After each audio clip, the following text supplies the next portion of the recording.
You want to know how fast rumors travel in a town like mine? I once had a flat tire on Route 9, and by the time I walked to the gas station a mile down, some old guy I didn't even know offered me a jack and asked if I'd got stuck behind that cheating waitress on Main again. Gossip here moves faster than traffic tickets. My name's Mason. I'm 42, been a long-haul trucker for over 15 years. I live in a tiny southern town where everyone knows everyone, and most of them know your business before you do. I met Dina when I was 25 and a mess.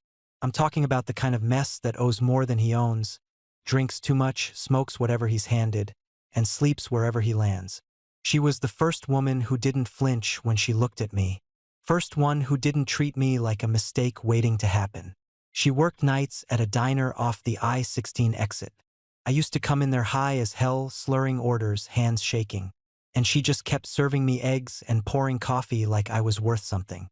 Eventually she said, "You want to keep coming in here, you better sober up first."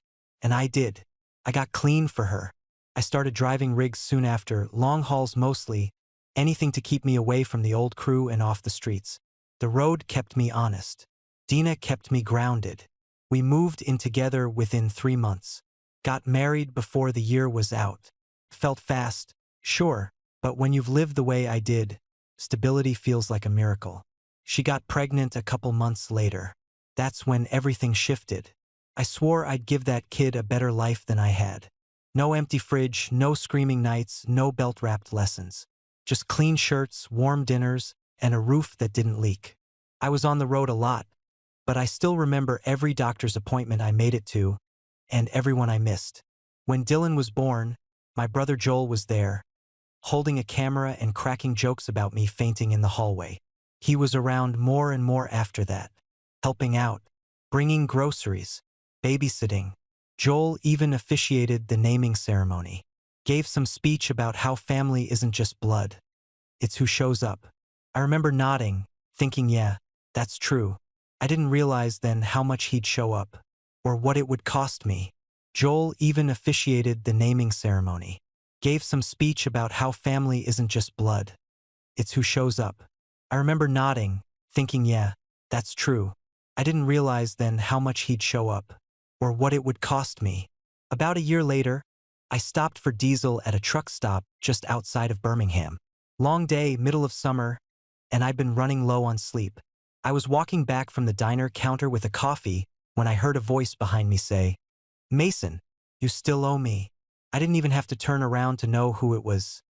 Danny Ray. Used to run pills through Macon. I'd borrowed from him years ago, back before I got clean. Swore I'd paid it back. He said otherwise. I turned and told him, "You're about 3 years too late." Next thing I knew, he swung. Fist caught my temple, sent hot blood shooting behind my eyes. I dropped the coffee and charged. Years of rage, the old life, the shame, the guilt, came rushing up. I didn't stop swinging until a cop dragged me off his body. Turns out they got the whole thing on camera. Me getting hit, sure, but also me pounding his face into the pavement long after he stopped moving. Assault charge. I was booked before midnight. Court was a few weeks later. Dina sat in the front row, hands folded in her lap. No makeup, hair in a bun, eyes rimmed red. She didn't speak a word the whole time.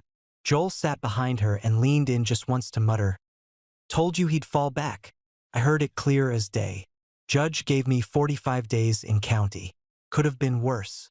Could have been a felony. Dina drove me home in silence, and I didn't say much either.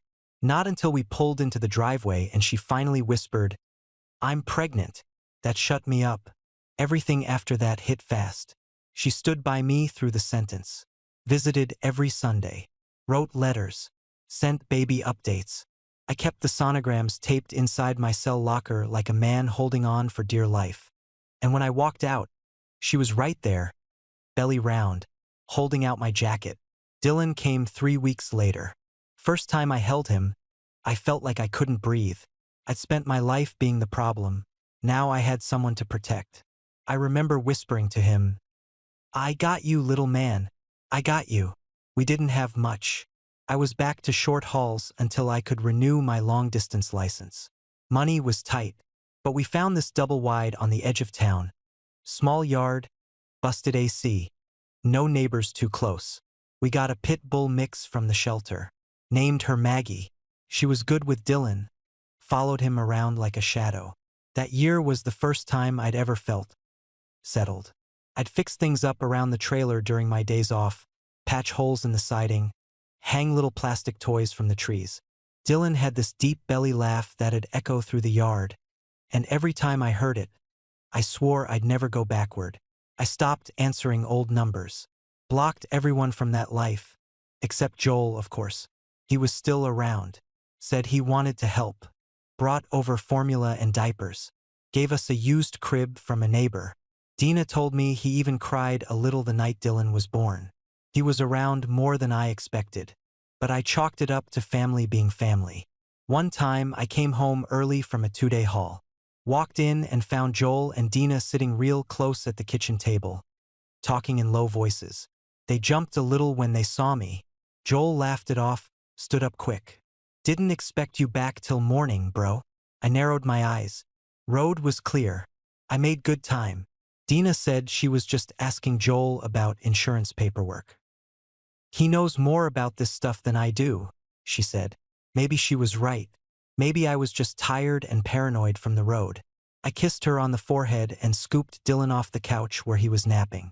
His tiny fingers curled around mine like he never wanted to let go. That was enough for me. I told myself everything was fine. We were finally okay. Then the phone rang. Dispatch offered me a long-haul certification course in Charlotte. If I passed, I'd get better routes, better pay, full benefits. I looked at Dylan in my arms, felt the weight of everything I'd nearly lost, and told them, yeah, sign me up.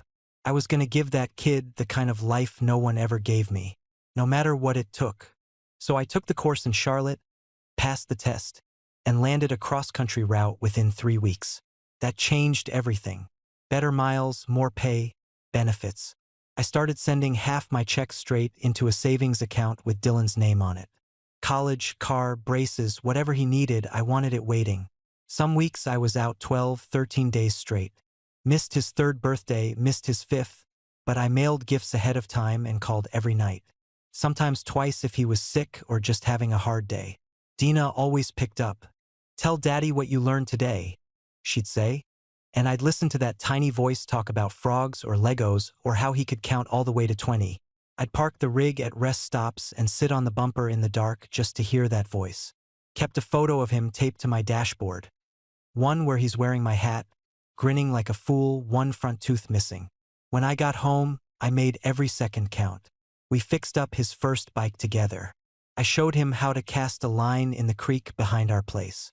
Taught him how to square up his decimals and use duct tape the proper way. Those were the good years. Real good. Tight, simple, clean. But even then, Joel was always there. More than expected. At first, it was casual. Dropping off groceries when Dina's car wouldn't start. Mowing the lawn when I was out west. Then it was more. Picking Dylan up from school. Building shelves in the kitchen. Showing up with takeout like he lived there. I'd roll in after a 12-day haul and find his truck in the driveway, his boots by the door. Dina would act like it was normal. He's just helping out, she'd say. You work so hard. He's like a second dad to Dylan. It hit weird, but I was tired, and I trusted them. Dina had been solid through the worst of me. Joel was blood. What else was I supposed to believe? One night, Dylan was about 7. I came home early from a cross-country haul. Dina didn't hear me come in. I walked into the kitchen and saw Joel at the sink washing dishes while Dylan sat at the table doing homework. Joel was helping him with fractions, same way I used to. He glanced up, smiled like nothing was off. Hey, you're back early. Kid's been killing it with math, by the way. Dina stepped in behind me and kissed my cheek. We didn't expect you till tomorrow. I forced a smile. Traffic was light. I watched Joel hand Dylan a pencil. Saw how my kid lit up when Joel said, "That's it, champ." Nailed it. I pushed down the twist in my stomach. Shook it off. Told myself again what I always did. It's just family helping family. I grabbed my bag from the hallway, walked to the bedroom, and started unpacking my dirty clothes. I unpacked my dirty clothes, tossed them in the hamper, and tried not to let it bug me. The dishes, the math, the way Dylan looked at Joel like he hung the damn moon. It was probably nothing. Probably. The years rolled forward, quick and heavy. Before I knew it, Dylan was 15. Tall, shaggy hair, lived in a hoodie. Voice cracking, phone glued to his hand. He started pulling away. Not just a little, I'm talking total shutdown. Stopped answering my calls when I was on the road. Even when he did, it was one-word responses. How's school? Fine. You eat dinner? Yeah. You need anything? No. When I was home, he barely looked up. Dinner was him eating at the counter with earbuds in. Eye contact? Forget it. He didn't even say goodbye when I left for runs. Just nodded and went back to his room. I chalked it up to the teenage years. Hell, I remember being 15, moody, angry, weird. Figured he'd grow out of it. But there was something colder under it. Not just distance, like resentment. Like I'd done something wrong and didn't know it. I brought it up one night after dinner. Dina was wiping down the counter, and I said, "He doesn't even speak to me anymore." She didn't look up. "He's a teenager, Mason. He's just figuring things out. He won't even ride in the truck with me anymore." She shrugged. "Maybe he's tired. Maybe he's got his own stuff going on. He acts like I'm a stranger in my own house." She finally looked at me and said, "You're gone most of the time, Mason. Maybe he just got used to doing things without you." That one hit. I walked outside, sat on the porch, and stared at the old tire swing I'd put up years ago. It didn't move. Neither did I. So I came up with a plan. Dylan was turning 18 soon.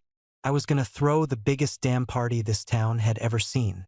Rented out the VFW hall, booked a barbecue truck, got a local band he liked, even ordered custom banners with his name on it. I figured maybe this would bridge the gap. Bring him back to me. I started pulling together old photos for a slideshow.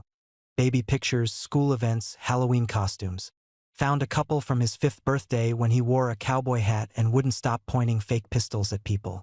But the closer I got to present day, the fewer pictures there were of us together.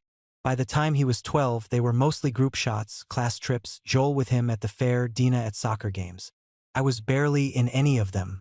I kept digging. His 13th birthday? Joel's arm was around him. 14th? Dina and Dylan holding a trophy. I wasn't even in the background. I opened my phone, scrolled through old uploads. Same story. I had 100 photos of truck stop sunsets and dashboard coffee, but barely a handful of Dylan past age 10. I sat there at the kitchen table, flipping through the stack like something had been erased without me knowing. I walked into Dylan's room while he was out with friends, hoping to find a few more prints. Maybe in a drawer, maybe a school project. Something. Anything. I opened the top drawer of his desk and froze. Buried under some old comic books was his old phone. The one he lost last year, the one we never found. I picked it up. The screen was cracked. Dead battery. But I stared at it for a long time, something twisting in my gut that I couldn't name yet. Then I plugged it in. I plugged it in and set it on the kitchen table while I cleaned up. 15 minutes later, the screen lit up. Still locked, but I knew the pin.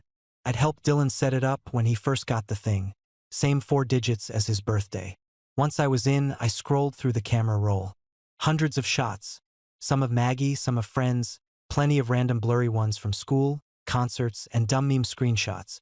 Most of them were useless, but I figured if I could pull a few clean ones for the slideshow, it was worth it. Problem was, the screen kept freezing. It'd glitch or flicker like the memory was fried. So I drove it into town and dropped it off at a tech repair shop next to the pawn place. Guy behind the counter was maybe 20, long hair, smelled like vape and regret. "Can you pull data off this thing?" I asked, setting it down. He flipped it over.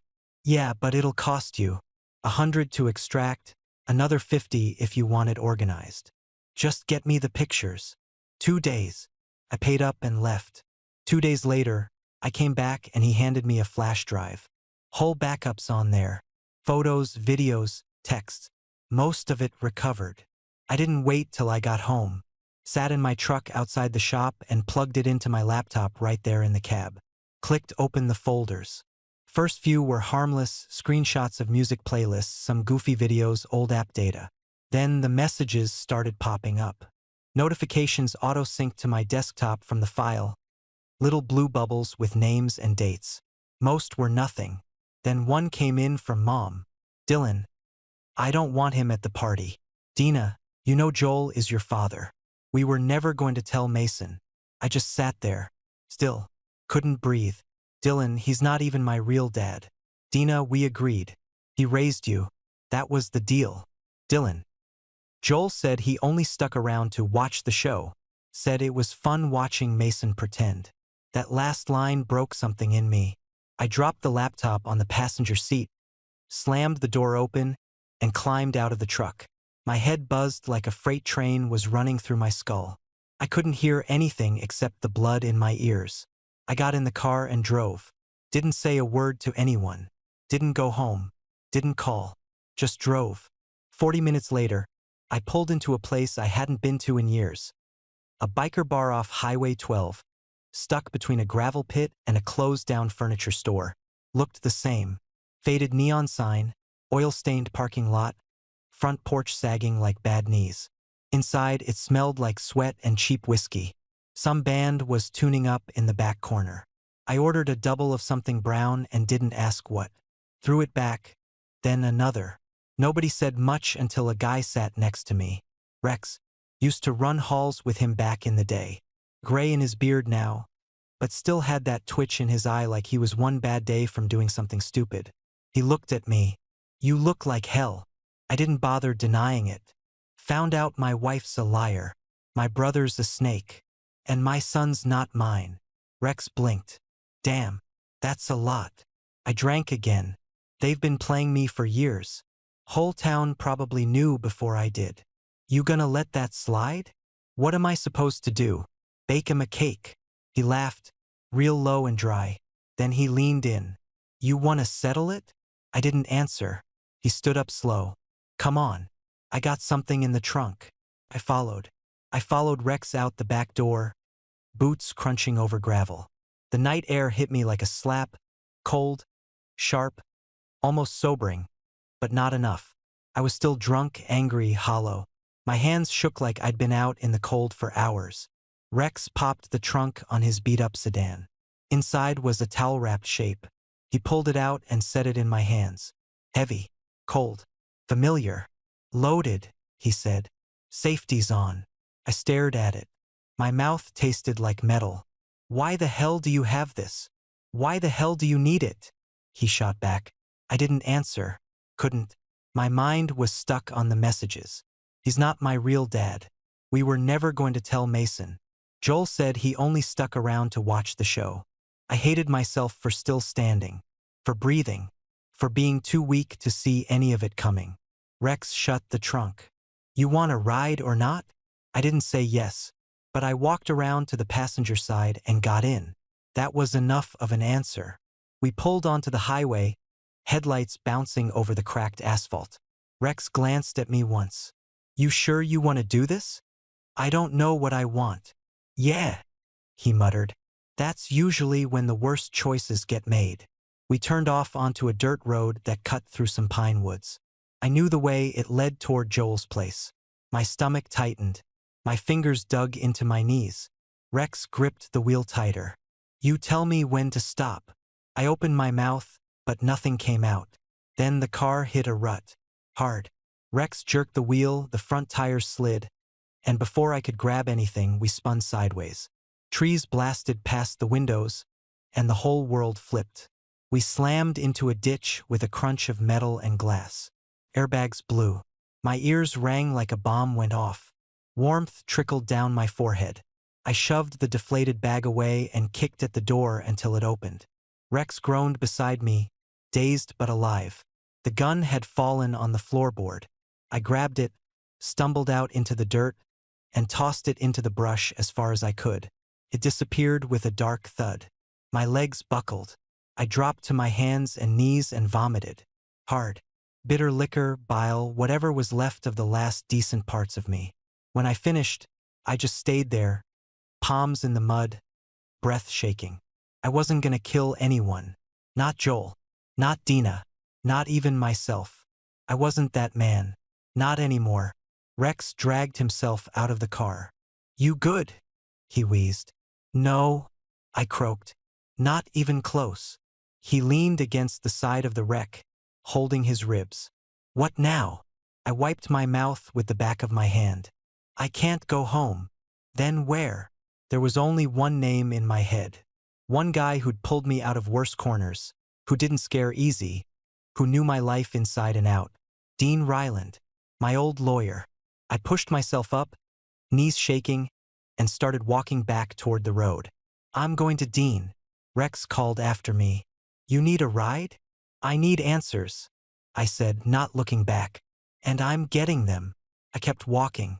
I kept walking until my legs stopped shaking, until the dirt road met pavement and the sky turned gray at the edges. I called a rideshare from a gas station and had them drop me at Dean Ryland's office.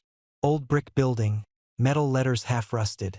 Same as it had been when I first got sober. The lights were on inside.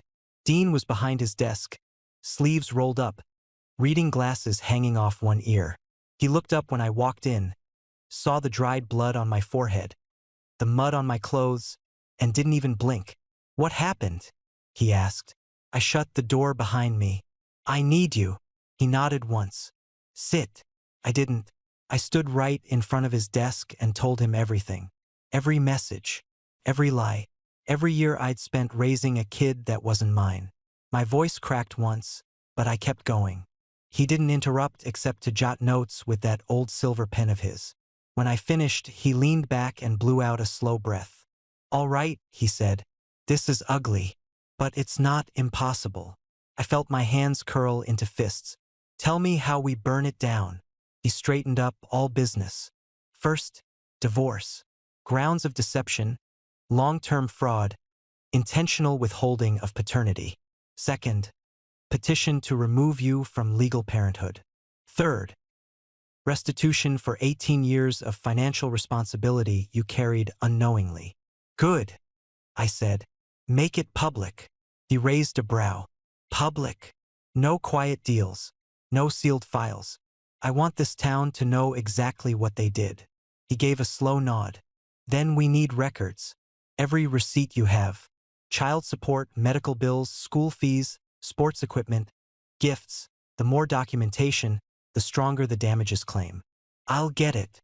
And I'll file the motions before the weekend. I finally sat down. Just dropped into the chair like gravity doubled.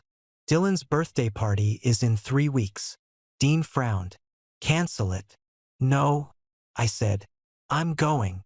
He didn't like that. Mason, I'm not showing up to celebrate. I'm showing up to finish this. He pushed his glasses higher on his nose. What exactly does that mean? It means, I said, leaning forward. They wanted a show. I'm giving them one. The next morning, I tore through the house while Dina was at work and Dylan was at school. Filing cabinet, junk drawers, the safe under the bed, every folder we had. I stacked receipts, tax returns, insurance forms, bank statements, birthday invoices. A decade and a half of proof that I'd carried the weight alone. I drove it all to Dean's office in 3 cardboard boxes. He whistled. This is more than I expected. I'm not done, I said. I pulled up my banking app and shut the faucet. Party fund? Gone. Joint savings? Frozen. The down payment I'd put on Dylan's birthday car? Canceled with 1 phone call. Dina texted me almost immediately. Why can't I access the account? Call me. Mason? I didn't respond. I spent that night in the living room, laptop open, building something I'd never imagined making. A birthday slideshow that started sweet and ended with nuclear fire. Baby photos, kindergarten smiles, his first bike ride. Then the messages, the screenshots, the truth. I timed it all, synced the transitions, tested the audio twice. When it ended, the screen went black with one final line. Ask your mother who your father is. I sat back, staring at the glow of the monitor, chest tight, hands steady for the first time all night. This wasn't revenge. This was exposure. And no one, not Dina, not Joel, not Dylan, had any idea what was coming. I saved the file, copied it to a flash drive, and slid it into my pocket. Then I stood up and walked toward the door. I walked into the VFW like I belonged there. Clean shirt, fresh shave, boots shined, flash drive in my pocket. I even forced a smile when people turned to say hello. Half the damn town was there. Friends, neighbors, Dylan's friends and their parents, Dina's coworkers, Joel's drunk-ass softball buddies. All of them laughing like nothing in the world was off. Dina saw me from across the room. Her smile cracked a little but held. She waved, said something to a woman beside her, then turned to head my way. I beat her to it. "You look nice," I said. She blinked. "You actually came. Wouldn't miss it." I could see it then. Something tight behind her eyes, like she knew I shouldn't be there, but didn't know why. She tried to play it off, kept moving through the crowd like the queen of the damn potluck. Pouring tea, hugging people, handing out paper plates. I found Dylan near the back wall, surrounded by his friends. Laughing, texting, barely acknowledged me. I stepped beside him. "Happy birthday." He looked up. No smile. "Thanks." That was it. Then he turned back to his phone. I went to the drink table, poured myself a Coke, and waited. The DJ called for the father-son dance around 7. Everyone started clapping, hollering. Dylan didn't move. One of his friends nudged him. "Come on, man." Dina was across the room, giving him the nod. The go-do-it-for-show look. Dylan dragged his feet to the middle of the floor. I stepped out with him, hands stiff at my sides. The music started, some slow country song I didn't recognize. He barely looked at me. I leaned in just enough to speak. "Don't worry. Won't last long." He frowned but didn't answer. After maybe 30 seconds, the DJ's mic crackled. "And now, a little something special put together for the birthday boy." Everyone eyes on the screen. Lights dimmed. Projector kicked on. Started the way I planned. Baby pictures, Dylan in the tub, first steps, Halloween, birthdays, all of it backed by some acoustic track Dina liked. People smiled, clapped, made the usual noises. Then the music cut. The slideshow glitched, then resumed, but it wasn't pictures anymore. The text started showing. Bright white bubbles on a black screen. "He's not even my real dad. You know Joel is your father. We were never going to tell Mason." Joel said he only stuck around to watch the show. The room went dead silent. People froze. Plates stopped clinking. Somewhere, someone dropped a drink. Dina was across the room, mouth open, eyes locked on the screen. Joel was near the exit, mid-conversation, beer halfway to his lips. He looked like someone had kicked him in the spine. The slideshow ended on a black screen with one sentence in bold. "Ask your mother who your father is." Then the lights came up. I stepped into the center of the room. My voice was calm, louder than it needed to be. "Now y'all know. 18 years. That's how long I raised him. Every mile I drove, every dollar I made, every moment I missed. Turns out none of it mattered." Dina stumbled forward. "Mason, please don't." "Don't what?" I barked. "Tell the truth? You already made that choice when you kept your mouth shut for almost 2 damn decades." Joel stepped forward, face red. "Let's go outside." "Nah," I said. "We're doing this right here." He reached for my arm, and I swung. One punch, hard, clean, right to his jaw. He went down like a dropped sack of feed. His drink spilled across the floor. Somebody screamed. People rushed in, some to break it up, others just to watch. Dina grabbed my sleeve. "Mason, stop. You're making it worse." I shook her off. "No, you did that. You and him." Joel tried to get up, groaning. Blood trickled from his lip. "Don't," I warned. He stayed down. The crowd erupted. Shouting, crying, a few guys pulling Joel to his feet, others ushering kids outside. The DJ turned off the music. Chairs tipped over. A woman yelled something about calling the cops. I turned and walked out. Didn't run. Didn't flinch. Just walked through the chaos. Past the banners, the cake, the guests, the wreckage of what used to be my family. Got in my truck, shut the door, and drove off before the sirens started screaming in the distance. I didn't go home after the party. I drove straight out of town and parked my truck behind an abandoned freight depot 10 miles west. Left the engine off. Slept in the cab with my jacket for a blanket and a six-pack for company. No texts, no calls, just silence. Third morning in, Dean found me. I don't know how. He knocked on the driver's side window, holding a coffee and a thick folder. "You ready?" he asked. I nodded. We drove back to his office. He handed me the folder: divorce papers, paternity petition, fraud filings. Everything was in motion. Dina and Joel had both hired attorneys by then, and the spin had already started. "Dina's claiming she didn't know for sure," Dean said, flipping through copies of her statements. "She says you were always the father in every way that counted. Tell the judge to count the receipts, then." Dean cracked a smile. "That's the plan." We filed the full case. Divorce on grounds of deception, motion to remove me from all legal parenthood records, demand for restitution, $500,000. It wasn't just about what I spent. It was about what they took. Joel filed a motion to dismiss the damages claim. His lawyer said there was no legal obligation, since he was never formally recognized as the father. Dean dropped the hammer, those messages, the ones from the phone, blown up in court on a projector. Joel admitting Dylan was his.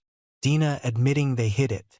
Dylan saying Mason was never supposed to know. Dean added a slideshow of his own, every check, every receipt, every holiday photo with me front and center. He laid it all out like a damn movie. By the end of it, the judge looked like she needed a minute just to process the level of betrayal. Joel's lawyer tried to paint him as some victim of circumstance. Didn't know how to step up. Felt trapped by the lie. Didn't want to ruin the family. I leaned in and said to Dean, "He ruined it the moment he called me brother." Dina sat 2 tables over with her lawyer, crying again. Big tears, tissues in both hands. I didn't buy a second of it. She testified that she always believed I was the father, that it was a moment of weakness with Joel, and she never imagined it had come to this. Dean asked her one question: "Why didn't you tell Mason the truth when Dylan was born?" She didn't answer, just sobbed harder. Judge didn't take long. Divorce granted, no alimony. Paternity officially removed. Joel declared biological father and ordered to pay damages. Full amount, $500,000. Dina fined for fraud and ordered to repay legal costs. It wasn't enough. Nothing ever would be. But it was something. I sold the house a week later, took what equity was left and split it between new accounts with only my name on them. I shut down the old credit cards, canceled the joint utilities, and transferred everything I could away from that mess of a life. Dina called once, left a voicemail about Dylan being confused, about how I didn't need to do this publicly. Joel didn't bother calling. Coward stayed quiet now that the town knew who he really was. I listened to the message once, then deleted it. I didn't go back to pack. Hired a crew to box it all up and ship what I wanted. Everything else? Sold off or tossed. The morning the transfer cleared, I signed the deed, handed the keys to the buyer, and walked out with one duffel bag over my shoulder. No tears, no second looks, just keys in the lock and a door that would never open to me again. I didn't even wait a full day after handing off the house. Drove 200 miles south with the clothes on my back and the last of my tools in the bed of the truck. Found a small duplex in a working-class neighborhood outside Valdosta. Nothing special. 2 bedrooms, no porch, cracked driveway. It was quiet. Next door lived an old man named Herb who listened to baseball on a broken radio and didn't ask questions. My kind of neighbor. I signed a 6-month lease, paid 3 in advance, and spent the next 2 weeks turning an old cinderblock garage off Highway 41 into a one-man shop. Ripped out the rotted floor jacks, installed new shelving, hung a sign that just said Masons. That was it. No frills. I started fixing brakes and alternators for people who didn't care who I used to be. They paid in cash or cards and picked up their cars without asking about my past. I didn't give them any reason to. No birthdays, no pictures on the wall, no holidays circled on the calendar. Dina left voicemails, said she missed me, said Dylan was confused. Then came the letters, guilt in every line, The tone shifted from "we didn't mean to hurt you" to "you're overreacting" to "please just talk to him." I burned the first two, stopped opening the rest. Joel didn't write, didn't call. Coward stayed gone just like I figured. Then Dylan called. I let it go to voicemail. "Hey!" His voice cracked like it used to when he was little. "I know you don't want to talk to me, but Joel's gone. He moved out. Won't return my texts. Mom cries all the time. I didn't know how bad it was. I was stupid. I'm sorry. I'm scared." I listened to it once. Sat there in the dark shop with oil under my nails and grease on my shirt.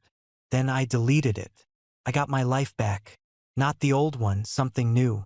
And it didn't have space for lies, second chances, or half-truths. The sun was just breaking through the clouds that morning. Warm, no wind. I walked to the back of the garage, opened the bay door, and pulled on my gloves. I built a life once.